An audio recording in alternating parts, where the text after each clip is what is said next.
Back to the Pro Football Show. I'm your host, Juice, and today we're going to be talking about the NFC East. I believe this is the best division in all of the NFC. Last year they had 3 teams make the playoffs, and I think those same teams could make the playoffs again this year. You know, the NFC is not as loaded as the AFC is, so there could be a chance for some of these teams to sneak into the playoffs here. But yeah, this team's division is definitely much improved from just a few years back, where, you know, kind of like the laughingstock of the NFL there for a minute. But all these teams got right back on track. You know, there's a lot of historic teams in this division. So let's just go ahead and jump right into it then. Coming in fourth, you know, I still have the Washington Commanders. You know, they improved a little bit this offseason, but I don't think they did enough to compete in this division, especially at quarterback. You know, Sam Howell's, we don't know what he is going to be yet, but I don't see him keeping up with Jalen Hurts and Dak Prescott of this division, you know. So they're, I think they're trending in the right direction, you know. Finally got Snyder out of ownership, so I think we're going to see a better version of this team than what they were last year. But like I said, I think they have a long way to go yet. They obviously still have Terry McLaurin on the offense for a weapon, and Dotson. So, you know, I think it's a pretty solid wide receiver group still, but like I said, the quarterback play I don't think is going to be good enough to get them ahead in this division. You know, their defensive line is still loaded. They got Payne, Young, Allen, all those guys on their defensive line. So, I mean, they have a good defensive line, that's for sure. I mean, most of the teams in this division have a pretty solid defensive line, so it doesn't really give you a leg up in the division. And then I like the draft pick of Emmanuel Forbes. I think he's a great addition to that secondary, so I think he's going to be a baller, a ball hawk, all those things. I think he's going to be a great addition for them. But, yeah, like I said, it is not enough for them to compete in this division. And then coming in third, I have the New York Giants. You know, this gave Daniel Jones that big contract. I mean, I know Giants fans go to bat for this guy, but I don't know if he's going to be enough for them either. You know, he may get better. You never know, but this division is just too loaded to have average quarterback play. They did get a weapon for him. You know, they traded for Darren Waller, which is a huge get for them on offense. That tight end, that guy is a freak. So I think he helps their offense a little bit, but I think their wide receiver group is not as good as everybody else in this division. You know, they got Slayton, Hodgins, Campbell. You know, I just don't think that's good enough to win in this division.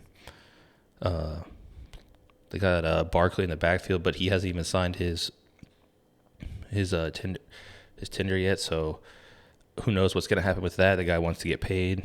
We'll see if they get that done. If they don't have him, that offense doesn't go. You know, the whole offense runs through Barkley in the backfield. So I think if they can't figure it out with him, they're going to be in trouble this year a little bit on offense.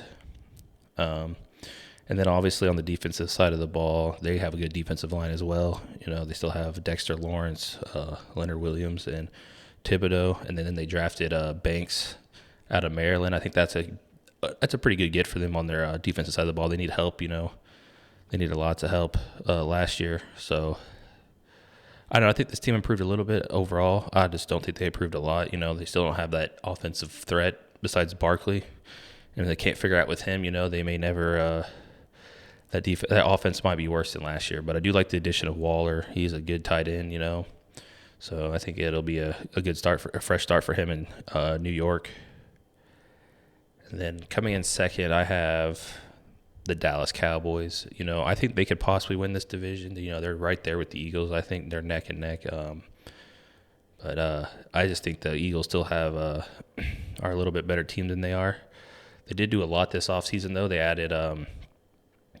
They traded for Gilmore, which is huge for that defense. You know, that defense is already solid, but they needed another corner to go with Diggs, you know.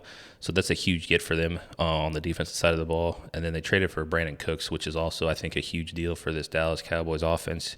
You know, they have a CeeDee Lamb, who is a top 10 receiver in the NFL, but he needed another number 2 to go with him, and Brandon Cooks has nothing but 1,000-yard season, is always consistent. So I think that's awesome ad for the Dallas Cowboys on their offensive side of the ball. They still have Tony Pollard coming back off of injury, so we'll see if he's still the same. Let's hope he is. The offense is a lot more explosive with him in it. He went down last year in that 49ers game, and it completely changed the course of that game. I think it was just the whole momentum switched. So he's a big weapon. Hopefully he's back healthy. But yeah, they still have CeeDee Lamb. And then the only question I have on their offensive side of the ball is obviously the tight end position. I know they drafted that kid out of Michigan, but man, I think they missed out on moving up to get Dalton Kincaid in the draft. I think they should have been a little bit more aggressive to go get him. But yeah, that's one spot on offense I see a huge weakness for them is tight end. But we'll see. Maybe this kid from Michigan will pan out. Then also can Dak show up in the big moments, turns the ball over unnecessarily sometimes, and it kills their team in these big games where he's turning the ball over, So we'll see. I think Dak's still a great quarterback. I don't like the hate and slander that guy gets. He's a good guy, and I think he's a good quarterback, and I think he's starting to figure it out a little bit. We'll see. The turnovers has got to stop, though. That's like the only thing that's really killing him. And then obviously the defensive side of the ball for this Dallas Cowboys is insane, man. They have so many good players on that defense. They got freaking Micah Parsons, Lawrence, and they drafted Smith to go in the middle, which I'm not sure. I'm not completely sold on Smith, but I think he's a nice little ad. And then obviously, like I said, they had Gilmore and Diggs at cornerback, and that's one of the best duos in the NFL. Diggs is aggressive, so I think having Gilmore on the other side will help him be a little bit more aggressive too. So we'll see. But yeah, that defense is gonna go, man. Yeah, I think they have that defense might carry this team a little at times this year. We'll see. And then coming in first, I have the obvious Philadelphia Eagles, the best team in the NFC overall. They had a great draft. Teams that go to the Super Bowl, they usually don't get to pick where they picked at and end up with the number one player on almost everybody's board in Jalen Carter.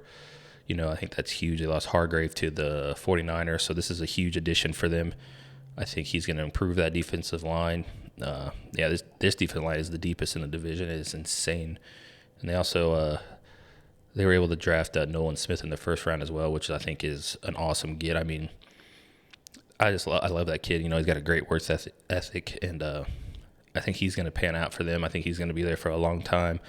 I think he's just got it. He's got it figured out. And, but I also love the draft pick of Sidney Brown at safety for them. They have a big hole at safety right now, and I think he's going to eventually be able to fill that spot for them. And I really like that draft pick. But yeah, that defensive line is still insane. They got Brandon Graham, Fletcher Cox, Josh Sweat, Hassan Reddick. Man, it's just endless coming at you fast and in a hurry. So they're going to get their sacks, and they still obviously have a big play Slay out there on the corner with James Bradbury, which is one of the best cornerback duos in this league. Both locked down last year, All-Pro, JB, last year. Slay should have been All-Pro, but I think this defense is going to be as good, if not better, than their defense last year. Everyone said here comes the fall off for the Philadelphia Eagles, but it didn't happen. They restocked and reloaded, and I think they're primed to make another run here in this division. And then also, they gave Jalen Hurts that big deal, well deserved. That guy is just, I love that guy, man. He is just a stud. He works his tail off to get better every day. You couldn't ask for more than what Jalen Hurts brings to his team for mentality-wise, leadership. He's got it all. And so they pretty much returned everybody on their offensive side of the ball as well. I think they got A.J. Brown, Smith, Quez Watkins, Gilbert. The only person they really lost was Miles Sanders, but they also traded for DeAndre Swift, which I think is huge. That guy can do it all in the backfield, catch and all that. So they also signed Rashard Penny as well. So this offense is going to be it's just as dangerous, if not more dangerous than it was last year, with more time to figure it out. I know they lost both coordinators, but I think they're going to be all right. Nick Sirianni's he is a offensive mind himself, so I think this team will be all right. So I think they're going to be back in the NFC Championship game. If obviously if everybody stays healthy, knock on wood that happens. So this is a fun and exciting team to watch. So I look for Dallas and the Eagles to battle it out this year in this division. I think it's been, I don't even know how long it's been since back-to-back, the same team won back-to-back years. So, but I think this is the year the Eagles do it, man. So I know these schedules are tough too. So this is going to be a long season for the Cowboys and Eagles. I think if they can stay healthy all the way through, they'll be all right, and they'll go deep into the playoffs here. So I'm excited to see this conference play out, and I think this is one of the best rivalries in all of football is the Eagles and Cowboys. So I'm excited to see this once again battling for that top position. So let me know down in the comments what you agree with and what you think is going to happen. I'm sure some Cowboy fans probably won't like me putting them in second, but they'll be all right. I think there's teams primed to be good for a little bit with the Eagles. It's always fun when the NFC East is back on top. So yep, just let me know down in the comments what you guys like about this ranking, and we'll see you guys in the next one. Thanks.